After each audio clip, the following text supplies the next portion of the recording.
path, and we pray to Allah subhanahu wa ta'ala that inshallah may Allah give hidayah to both your parents. Inshallah. I have one message for here present all non-Muslim brother and sister. Please accept the Islam. Believe in Allah. Because I know better. Without Islam, life is nothing. Without worshipping Allah, life is nothing. You are like a dead people. Please accept Islam. Islam is gold. Please accept this gold. La ilaha illallah, Muhammadur Rasulullah. May Allah bless you and protect you, dear sister. To the brother's mic on the left-hand side, do we have any non-Muslims? My name is Joseph. I have two questions to ask. Why all the Muslims men are allowed to marry for 4 women? And the second one is, how can you prove that Jesus was not crucified? Brother has two questions. Brother, are you a Christian? I am. Brother has two questions. That why does Islam permit a man to have up to 4 wives? Why does Islam permit a man to have more than 1 wife? And second question, how can you prove that Jesus Christ, peace be upon him, was not crucified? That Quran is the only religious book on the face of the earth which says marry only one. You read the Bible, you read the Ramayana, you read the Mahabharata, you read the Veda. No religious book on the face of the earth says marry only one besides the Quran. If you read Ramayana, the Hindu scriptures, the father of Sri Ram, he had more than 1 wife. If you read Mahabharata, Sri Krishna, how many wives he had? 4, 10, 1,000, 10,000. He had 16,108 wives. So if Sri Krishna can have 16,108 wives, so why can't Muslims have maximum up to 4? If you read the Old Testament, it says that Solomon, peace be upon him, had 700 wives. Abraham, peace be upon him, had 3 wives. So Old Testament tells you can marry as many wives as you want. Same as the New Testament says that you should follow Old Testament. So in Hinduism, in Christianity, in Judaism, you can marry as many as you want. It is later on that the church put a restriction that Christians should marry only one. It is later on, Rabbi Benjamin Yehuda passed a synod and say that Jews should marry only one. Otherwise, previously, they used to marry as many as they wished. It is the Indian penal code in India in 1954 that put a restriction and said under the Hindu Special Marriage Act, the Hindus should marry only one. But the scriptures put no restrictions. Let's analyze what does the Quran say. Quran says in Surah Nisa chapter 4 verse number 3, marry women of your choice in 2s, 3s or 4s, but if you can't do justice, marry only one. This statement, if you can't do justice, marry only one, is only given in the Quran and no other religious scriptures. Let us analyze why does Quran give permission for the Muslim men to marry more than 1 woman, maximum 4. The reason is that by nature, male and female are born in equal proportion. But if you ask any pediatrician, he will tell you, the doctor of the children, that the female child is stronger than the male child in fighting germs and diseases. So you have more deaths among the male children as compared to female children. So in pediatric age itself, the females are more than the males. As life goes on, there is death due to wars, due to alcoholism, due to drug addiction, due to accident. In all these cases, more men are dying as compared to females. So today in the world, there are more females as compared to males. In few countries, like India and China, the female population is less than the male population because of female feticide and female infanticide. In India, according to a BBC report, every day more than 1,000 fetuses are being aborted after they are identified as females. If you multiply this figure by 365, you get a total of more than 1 million fetuses are being aborted every year in India after they are identified that they are females. According to the Tamil Nadu government hospital report, out of 10 females born alive, 4 are put to death. If you stop this evil practice of female feticide and female infanticide in India, even in India, the female population will become more than the male population.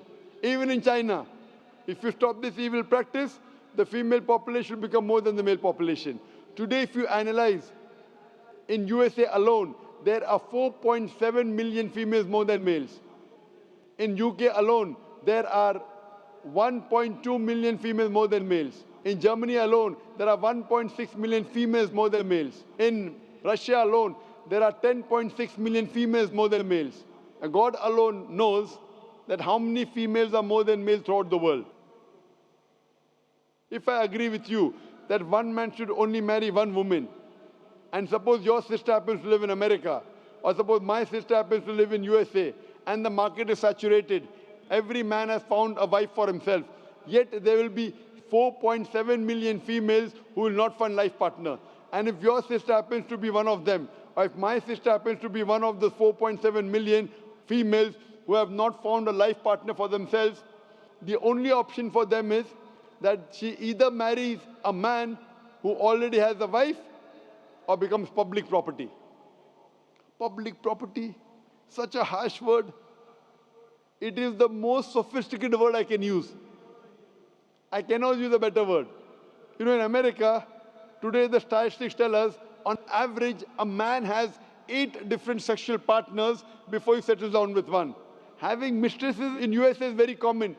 5, 10, 20, 30, no problem. Having more than one legal wife, it doesn't go down their throat. When a woman is a mistress, she doesn't get her rights. She is dishonored. She is not treated well.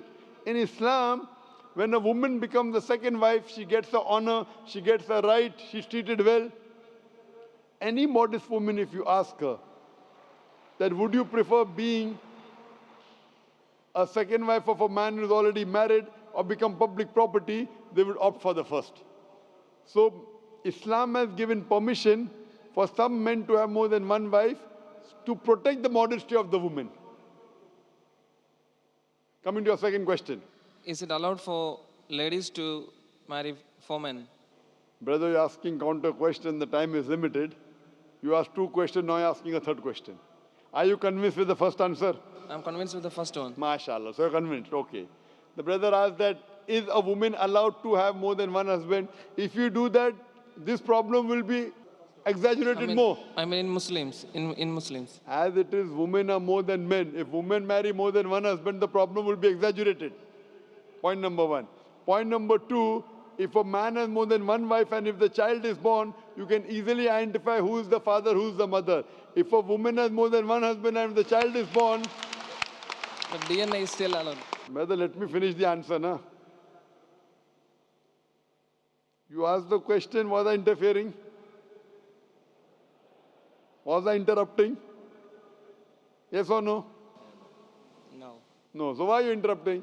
After I finish, you can ask, na? I'm a medical doctor. Are you a medical doctor? No. I'm a medical doctor. I know about DNA testing. I'll come to it. Once, if a woman has more than one husband, 2 husbands, and if a child is born, and if he goes to admit in the school, and if the question, who's your father, she'll have to give 2 names. You're talking about DNA testing. I know about it. DNA testing is recent. Was DNA testing there 50 years back? Was it there? No. It's a new recent discovery, yet it's not 100%. Even if I agree it's 100%, it is now, it wasn't there before. Islam is there since time immemorial. And this is not the only reason. Even if I agree tomorrow it becomes 100% perfect, this is not the only reason. Today science tells us that man is more polygamous in nature as compared to the female. Today science tells us that during menstrual cycle, the female undergoes certain psychological changes. It's not possible for her to do the role of multiple wives. But a man doesn't undergo these changes. It's possible for him to do a role of multiple husbands. Today science tells us that if a man has multiple sexual partners and all are faithful, there is no problem. But if a female has multiple sexual partners and all are faithful, there are chances of sexually transmitted diseases to emerge. And that disease will go back to the male partner. So medically, it is not acceptable that a female has multiple partners, but medically and scientifically, it's acceptable that a male can have multiple partners. Coming to your second question, that how can I prove that Jesus wasn't crucified, peace be upon him? The Quran says in Surah Nisa, chapter 4, 157, they killed him not, neither did they crucify him, it was only made to appear so. So Quran is clear, وَمَا قَتَلُوا وَمَا صَلَبُوا, they killed him not, neither did they crucify him. If I have to prove to, are you a Christian, brother? I am. If you read the Bible, It's mentioned in the Bible in the Gospel of Matthew, chapter number 12, verse number 38. When people come to Jesus Christ, peace be upon him, and tell him that, "Oh Master, show us some signs." So Jesus Christ, peace be upon him, replies, "Ye evil and adulterous generation, seeketh thee after a sign. No sign shall be shown to you except the sign of Jonah. For as Jonah was 3 days and 3 nights in the belly of the fish, so shall the Son of Man be 3 days and 3 nights in the heart of the earth." Brother, do you know the story of Jonah? Jonah. I do. Do you know? Now, Almighty God tells Jonah that go to Nineveh. Jonah, being a prophet of God, he says the people of Nineveh, they will not understand, they will not listen to me. He goes to Joppa. It's useless going to Nineveh. So while he's going in the ship, in a boat to Joppa, there's a storm that comes into the sea. This is mentioned in the book of Jonah. Book of Jonah, less than 2 pages. At that time, there was a superstition that the storm in the sea is due to some person not obeying the commandment of the master. So Jonah, being a prophet of God, he volunteers, "I'm the one who is disobeying my master." And at that time, it was a superstition that if you throw the person in the water will become calm. So Jonah volunteers, "I am disobeying my master, throw me overboard." I am asking you the question, when Jonah was thrown overboard, was he dead or alive? Jonah, when he was thrown overboard into the sea, when the storm comes, was Jonah dead or alive? He's alive. Alive, very good. When a person is thrown in the sea, where there is a storm, a person ought to die. Was Jonah dead or alive when he was thrown in the sea? He was alive. Alive. If he dies, no miracle. At storm, a normal person dies. He's alive, it's a miracle. A fish comes and gobbles him up. A fish comes and swallows him up. When the fish swallows him up, was Jonah dead or alive? Alive. Alive. 3 days and 3 nights, the fish takes him around the sea. In the belly of the fish for 3 days and 3 nights, Jonah prays to Almighty God. While he was in the belly of the fish, was Jonah dead or alive? Alive. Alive, alive, alive, alive. The fish vomits him out. Jonah comes onto the shore. Was he dead or alive? Alive. Alive. Alive. Alive, alive, alive, alive, alive. Miracle of a miracle of a miracle of a miracle. I'm asking you the question, when Jesus Christ, peace be upon him, according to the Bible, when he was taken down from the cross, he was put in the grave, in the sepulchre. In the sepulchre, was Jesus dead or alive? He was dead. Dead. Dead. If he's dead, does he fulfill the sign or not? But he was raised to back. In the sepulchre, in the grave, was he dead or alive? Dead. Dead or alive? Dead. If he was dead, is he fulfilling the prophecy? Jesus Christ, peace be upon him, said, "No sign shall be given to you except the sign of Jonah. For as Jonah was 3 days and 3 nights in the belly of the fish, so shall the Son of Man be 3 days and 3 nights in the heart of the earth." If Jonah was alive, for Jesus Christ to fulfill the prophecy, peace be upon him, he should be dead or alive? Dead or alive he should be. He should be alive. He should be alive, and he was alive. So why do you say he was dead? Are you trying to say that Jesus Christ, peace be upon him, lied? If you say he was dead, that means you are saying Jesus was a liar, Nauz Billah. That means Jesus was alive. What has been told to you by the church is wrong. Do you believe in the church or do you believe in Jesus Christ, peace be upon him? But the Bible says Jesus was dead. Where does it say? Give me the reference. I'm not that much known by the But Bible. do you know the sign of Jonah, yes or no? Yeah. Was Jonah dead or alive in the belly of the fish? He was alive. So Jesus Christ has to be dead or alive in the earth. But why it is not mentioned in the Bible that he was alive in the... It is mentioned. Where does it say he was dead? It was assumed. The Roman soldiers thought he was dead. They poked a spear. They poked a spear, but he was alive. So if you see my video cassette, Was Christ Crucified? There are umpteen numbers of proofs. I gave you one proof. Jesus Christ, peace be upon him, did not say that, I gave life to the dead, therefore I am a man of God. He put all his eggs in one basket. As Jonah was dead or alive, you are saying Jonah was alive, peace be upon him. So Jesus also, peace be upon him, has to be alive. Why do you say he's dead? Just because the priest told you. So do you believe more in the priest or do you believe in the Bible? I believe in the Bible. Do you believe in Jesus Christ, peace be upon him, or the priest? I do believe in Jesus. So Jesus Christ, peace be upon him, said, as Jonah was in the belly of the fish, so shall the Son of Man be in the heart of the earth. So Jonah was dead or alive? Jonah was alive. So Jesus Christ, peace be upon him, has to be dead or alive? So the Bible still says he was dead and he raised back to life. Where does the Bible say? I have to find it. But what I'm telling you, Gospel of Matthew, chapter number 12, verse number 38. You know the sign of Jonah, na? I do. That time you're dead or alive? Alive. So when you know the sign of Jonah and you don't know where it is said he's dead, you have to follow what is in red letter. There are many things which are mentioned by Paul, which is not part of the sayings of Jesus Christ, peace be upon him. If you know there is something like a red letter Bible means whatever Jesus Christ, peace be upon him, said is in red ink. If you quote me something in black ink, I will not believe. Why? That is not the word of Jesus Christ, peace be upon him. Do you give more preference to Jesus Christ, peace be upon him, or St. Paul? Jesus Christ. What I'm quoting to you is in red. Gospel of Matthew, note it down. Gospel of Matthew, chapter number 12, verse number 38. So don't get me a quotation of black ink.